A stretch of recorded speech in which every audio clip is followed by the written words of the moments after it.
Hi Sagittarius, welcome to your end of June 2022 General Tarot reading. It's Raina here. Alrighty. Well, the summer solstice is fast upon us as I record this reading. It's going to be tomorrow. And for Sag, this is actually happening in the 8th house. And the 8th house is the house of transformation. So you might want to ask yourself, Sag, how do you wish to transform for the next 6 months?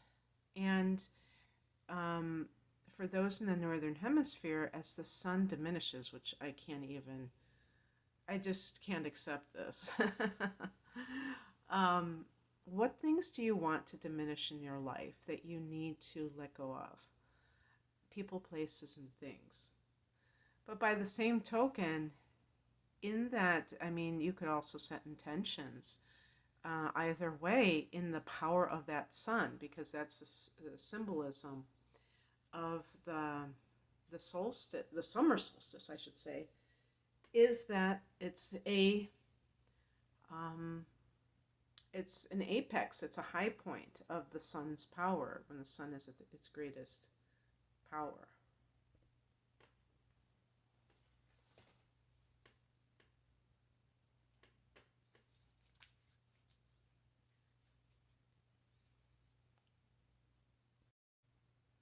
The sun represents who we came here to be in this incarnation. When we're talking about our sun signs as Sages, myself included, and how we came to shine our light. And, in life, there are people who might try to diminish that light, and they can throw you off track if they hold important positions in your life or influence in your life. So you have to be on your mission, if you will. And that requires you to stand in the truth of who you are. So I hope you have a great day. And if you've already had the solstice, if you're in the Southern Hemisphere, it's all up from here. You're going to, what positive things can you add to your life to make you more and more powerful as an individual? Okay, let's pick some cards here. What did I just say? I said letting go of things.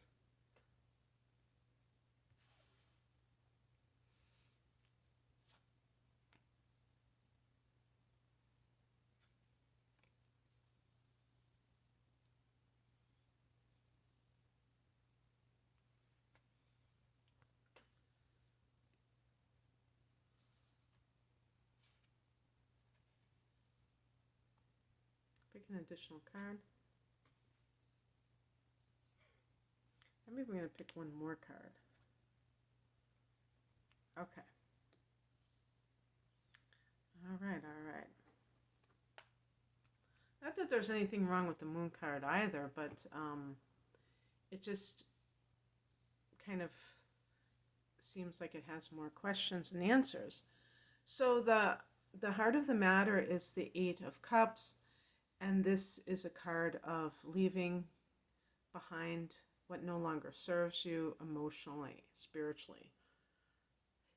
This is also a card of, to me, the spiritual quest, because that's really what the spiritual quest is. It's about going towards that which feeds us spiritually and not being distracted by the temptations of the world in order to get there. And the spiritual quest, to me, is ultimately for the benefit of mankind, not just some kind of personal indulgence, but it is a personal journey, and it's your journey, Sag. It's nobody else's. So people may have their opinions on what it is that you want to do, but ultimately it's your decision. In the past position, we have the Queen of Pentacles, and This can be a very lavish lifestyle or just a very comfortable lifestyle materially that maybe some of you got caught up in, or maybe it was a season of your life. So, for instance, a stay at home mother who also has a home business, and that served you for many years. And now you feel like maybe you feel like you're more nomadic, or you want to be more nomadic. Maybe your children have grown up. Perhaps the Queen of Pentacles was a dream you had that you no longer have. Like you thought you wanted to be a stay-at-home mother. You thought you wanted to have this comfortable home that was, very luxurious, or just some kind of dream that involves the material and maternal side of life in some way. And you have to let that go. And like I said, it's possible that it was a season of your life, but you don't want to cling too long to that identity because you've outgrown it in some way. And I would say just materialism in general. Not that you're, taking a vow of poverty. Actually, this would be taking a vow of poverty or something. But in some cases, there might be something similar to that where you just completely strip yourself of all your possessions or most of your possessions in order to kind of make that transition to a new way of living. So, for instance, if somebody wants to live a minimalistic lifestyle, they may live in an ashram or something for a year and have, only a few possessions so that they can learn how to function in a totally different way. The higher message is the Two of Cups. So this is, I've been getting this card a lot, and usually I think of something with reunion or commitment. So, like a romantic situation, but this is also a card of forgiveness. So in terms of a romantic situation, you may have had to, and it may not have happened yet, but for those who this resonates, you may have been provided a very comfortable life, but it's not comfortable on the emotional and spiritual level. So it doesn't serve you ultimately, and you feel like it's time for you to move on. And moving on meaning that you want to experience some other way of living. Sagittarius is ruled by Jupiter, so the material nature can align with affluence for sure. But for a Sagittarian, ultimately, you are looking for expansion. If you feel that you're being possessed by your possessions, or just like in a relationship where the person is providing financially a wonderful lifestyle, but you don't have feelings for that person, it can be very difficult to maintain that because Sagittarius value integrity, and you may feel like you're being phony in that situation, that you're being dishonest. Now, with the Two of Cups, that could be getting back together with someone from your past who you really, that's your true love. And perhaps both of you were too immature when you got together the first time, and now the opportunity is here for you to walk back into that person's arms. But this is also a card of forgiveness. And sometimes, who you have to forgive the most is yourself. Even though they show two people there, I think that can be aspects of the self. The self before awakening that was tempted by things that were not really for them, and who you are right now. I don't think it has to be a different person necessarily. Well, crosses use the Six of Wands, and this is a card of maybe experiencing some losses career-wise, feeling like if this is a career situation, you may be feeling unappreciated in your work. And sometimes that can tell you that you're in the wrong profession or you have the wrong environment. But sometimes it can simply be that you're being asked to work from a place of fruit, not trying to, what there's a term, fruitive, not working fruitively, which means that the person isn't primarily motivated by how much money they're going to make. They're doing what they're doing. It's coming from a very sincere and humble place of service to others. The Six of Wands is about recognition. And that's sometimes this kind of egotistical, where the person is getting these strokes, these positive strokes, but it's not necessarily helpful in how they serve other people. It can make them more full of themselves rather than concentrating on the other person, concentrating on the glory that you'll receive isn't the, shouldn't be the goal.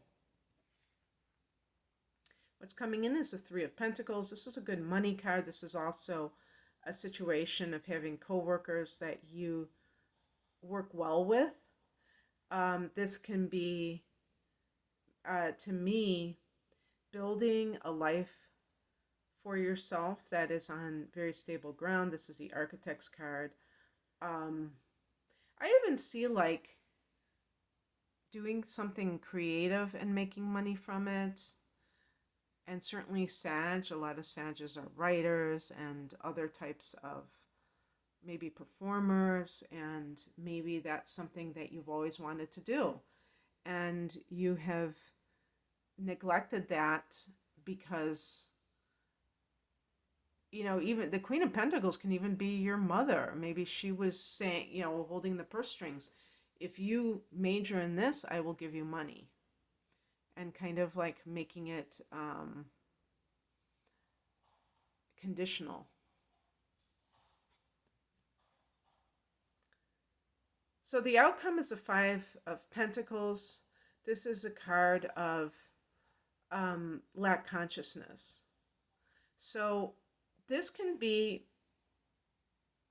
a brief transitional experience. I did pick additional cards.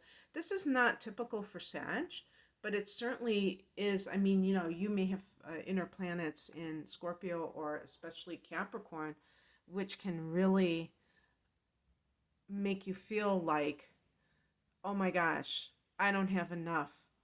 There's not enough to go around. And you have to catch yourself because you may be overreacting to a situation. If you, let's say you walked away from a job, and you may have money in the bank because, if you don't have money and you walk away from something, then you have to obviously be prepared that you're just like offering yourself, that you're trying to have the mercy of the universe. But if you have savings and you know that you can pay your bills at least temporarily, you can still feel lack consciousness because you don't have that constant flow of money coming in, and you see your bank account depleting, and that gives those feelings. But it doesn't mean it's really happening. You just feel that you can just like kind of freak out that way, is what I'm saying. And that's the moment where you have to really marshal your forces, because for other people, they will cave and they will just be like, oh no, I have to go back into safety. I am in too much new territory here. And I think that we have to soothe our nervous system when we are going into change, but not trying to stay in the comfort zone necessarily. So I picked additional cards. One of them is the Moon card. This does emphasize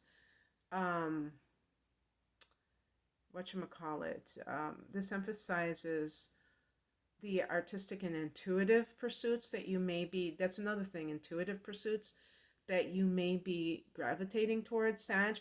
And by the way, we recently had a full moon in Sagittarius. So that could have been the end. I mean, that could have been what the Eight of Cups represented to you. The end of one way of living. And it's not to say that on that date everything changed. It might be just symbolic of what you can expect up until your solar return, which will be in 6 months. So that's one way. And the moon is also about the unknown. And so does the person have the fear of the unknown? Is that, but that doesn't mean that it's real just because somebody has a fear of something.